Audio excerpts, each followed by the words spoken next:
Good afternoon, everyone. Again, in behalf of my colleagues, I am Mia Shaira Estabillo from the University of the Philippines, and I'm here to present to you our research on seagrass mapping in the Philippines using Landsat 8 imageries.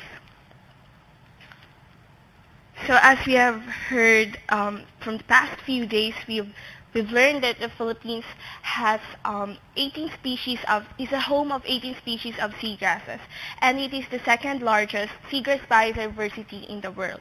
However, in our country, it is the least studied and most neglected coastal ecosystem because researches are more directed to coastal resources that provides immediate economic impact, such as corals and seaweeds.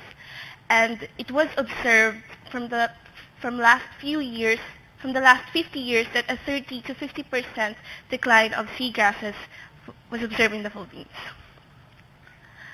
So why do we need to map our seagrasses?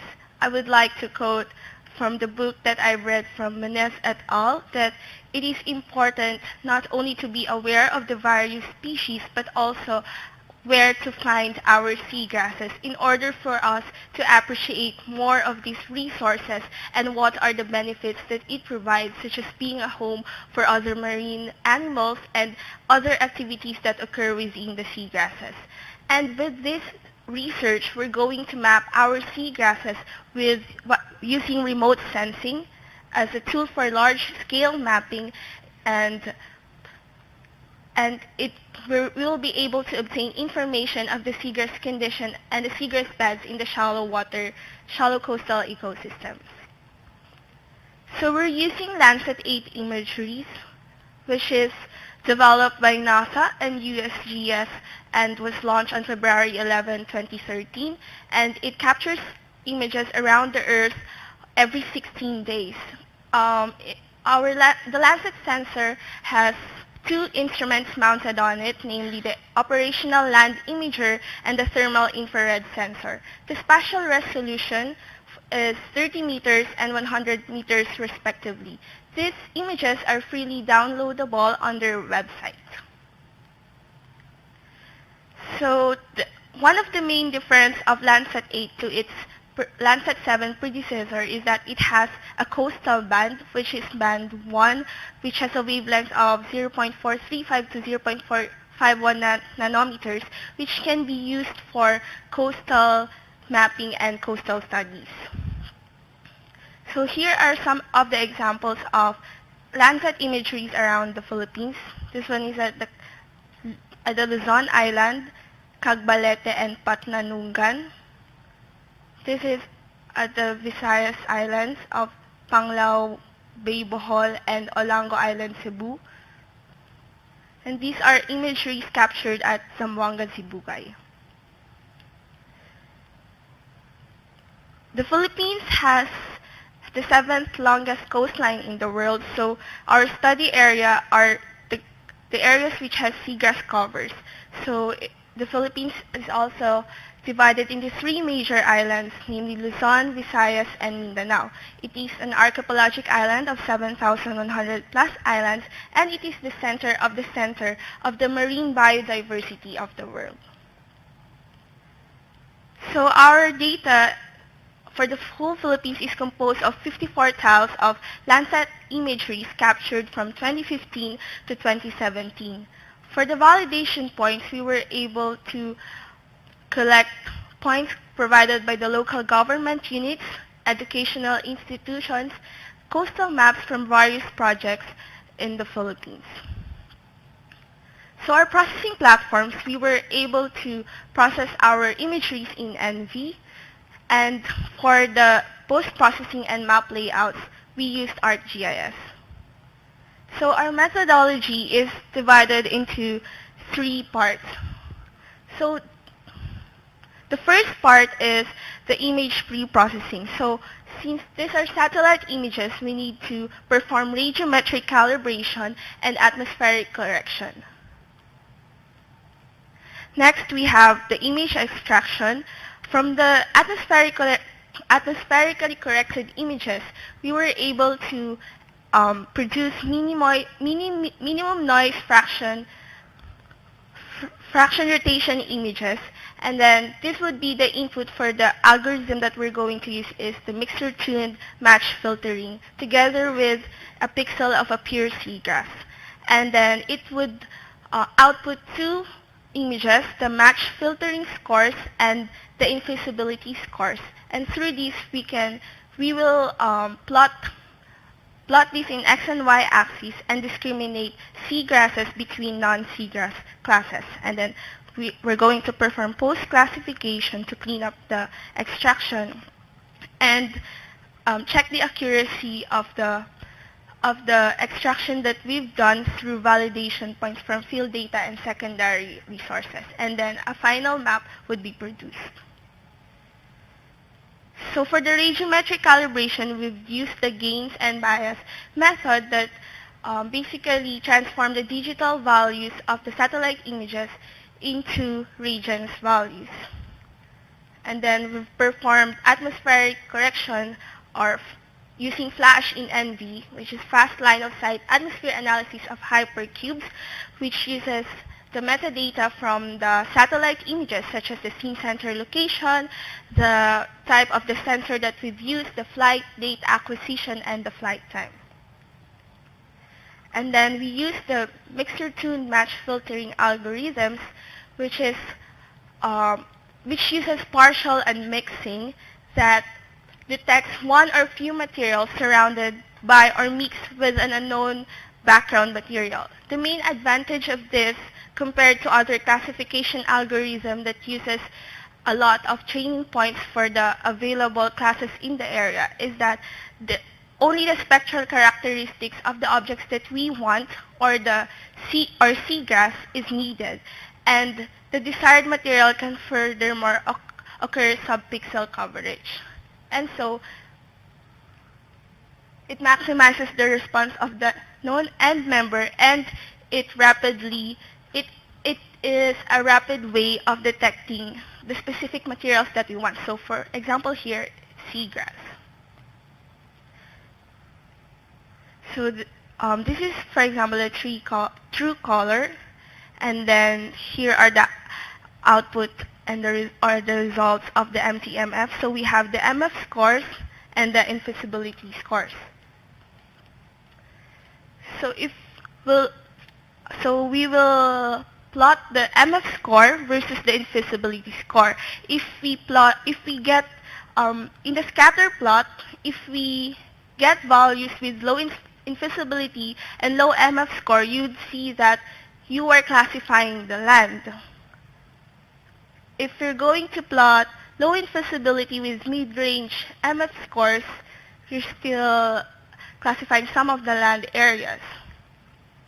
But if you would look into the scatter plot of low infeasibility and high MF score, we can extract values of the seagrass in the region. So that is an example for one tile, and you have to redo that for the rest of the 54 tiles in order to generate and extract the seagrass maps. So we were able to extract the seagrass map for the 54 tiles of the Philippines, and we were able to generate approximately 32,000 hectares of seagrasses. And these are some snapshots of some of the areas in the Philippines. So here is an example of the extracted seagrasses overlaid in ArcGIS and the validation points. So these are field surveys from our colleagues and from other projects. So the overall accuracy of the available validation points that we have is around 80 to 86% with a kappa coefficient of 60 to 73%. So in conclusion, MTMF is a rapid way to classify seagrasses requiring only the required known end member spectra. And since it is the basis of the classification algorithm is the seagrass pixel, we must be really careful with the selection of those pixels in order to classify correctly our images. For future works, since since our seagrasses are beneath the waters, we need to apply water column correction, and since it will be of great help for remote sensing of coastal resources.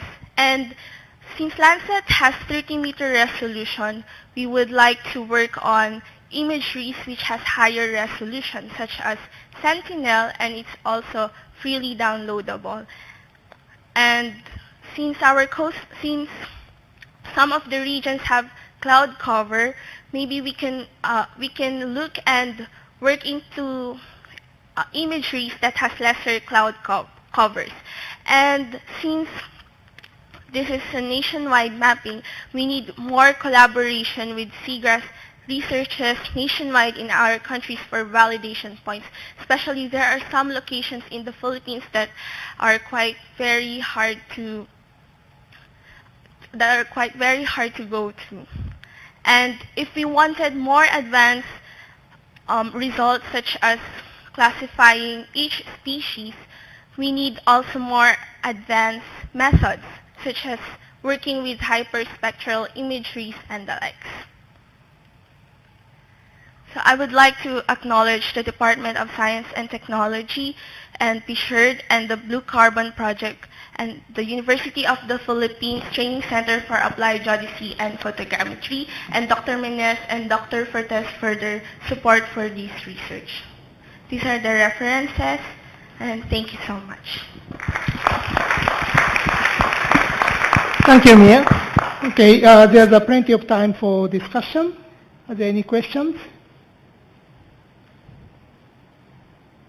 Oh, can I find who? If you go back to where you were talking about the accuracy, and you got about 70 to 80% or something like that, and then you had another number, and I wasn't sure what that was.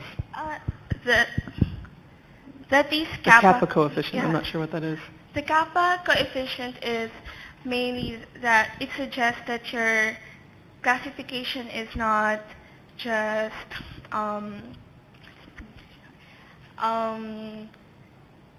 that it's really we have the overall accuracy, and then the kappa coefficient means that it is actually true, that it was not just I'm sorry, I can't speak English. It's not. She knows about it. Yeah. So that feeds into the overall accuracy, or that's totally separate? It displays together with the overall accuracy. Yeah. Any other questions? I have one question related to the accuracy. So in which cases you have a better, good accuracy, and in which case you have poor accuracy? Sometimes the cases where we have poor accuracy are the areas where there are cloud covers, poor accuracy, because the coastal areas where our validation point lies are covered by clouds. And yeah, and also there, mostly that thing. Can you distinguish species composition or any seagrass bed type based on Landsat images? Only presence or absence? Seagrass species? Not yet, because, yeah. How about genera? Not yet, too. Just cover. Yeah.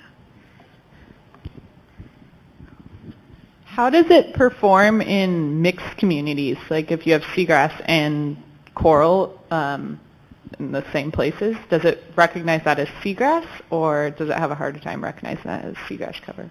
Or do you not have that?